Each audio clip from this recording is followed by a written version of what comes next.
Hi hello friends, అందరికీ నమస్కారం. నేను మీ శశికాంత్. ఈ లైవ్లోకి ఎందుకు వచ్చానంటే, చాలామంది కరోనా ఇబ్బందితో చాలా బాధపడుతున్నారు. కరోనా వస్తుంది, కరోనా వచ్చిన తర్వాత చచ్చిపోతామేమో, లేకపోతే ఇది జీవితాంతం ఉంటుందేమో. ఫ్రెండ్స్, మీకు అందరికీ ఒకటే మాట చెప్పదలుచుకున్నాను ఫ్రెండ్స్. కరోనా ఒకవేళ వచ్చినా కూడా ఎవరు భయపడద్దు. ఎందుకంటే ఇది తాత్కాలికమైనటువంటి రోగం మాత్రమే.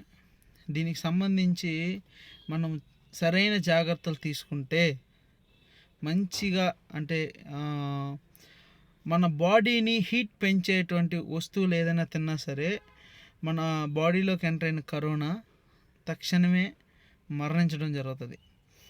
ఎందుకంటే చాలామంది చనిపోయారు కరోనా వల్ల. ఎందుకంటే వాళ్ళు దాని మీద నెగ్లిజెన్సీ చేయడమో, లేకపోతే దాని మీద అతిగా భయపడడమో ఇవన్నీ చేయకూడదు. ఎందుకంటే ఈ కరోనా అనేది ప్రపంచమంతా భయపడే ఒక పెద్ద జబ్బు. సో అందరూ భయపడుతున్నారు కదా, మనం కూడా భయపడదాం. మనకి కరోనా వచ్చేసింది, చచ్చిపోతామేమో.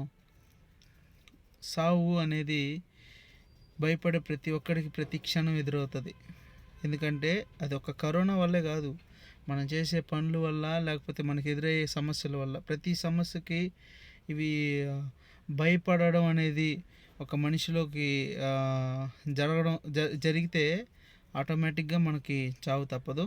దయచేసి ప్రతి ఒక్కరు కూడా ధైర్యంగా ఉండండి. అండ్ సి విటమిన్ ట్యాబ్లెట్స్ని యూజ్ చేయండి. ఇంకా సి విటమిన్స్ దొరికేటువంటి ఫ్రూట్స్ ఉంటాయి, ఆ ఫ్రూట్స్ తినండి. డైలీ నాన్ వెజ్ తినండి. ఇంకా అందరూ ఫుల్ ఎంజాయ్ చేయండి అంతే. ఇటువంటి సమయం మళ్ళీ రాదు. ఇప్పుడు లాక్డౌన్ వల్ల అందరూ ఇబ్బంది పడుతున్నారు. నేను కూడా చాలా ప్రాబ్లం ఫేస్ చేస్తున్నాను. బట్ ఏంటంటే మనం బాగుంటే ఇంకో 10 తరాలు సంపాదించుకొని తినొచ్చు. ప్రస్తుతానికి మన పరిస్థితి అయోమయంగా ఉంది అని అందరూ అనుకుంటున్నారు. ప్రస్తుతానికి మనం బతికి మళ్ళీ 10 మందిని బ్రతికించడానికి లాక్డౌన్ చేశారు.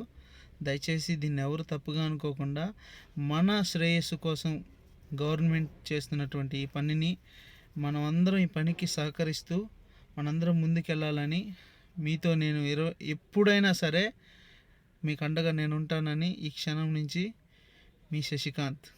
Thank you very much.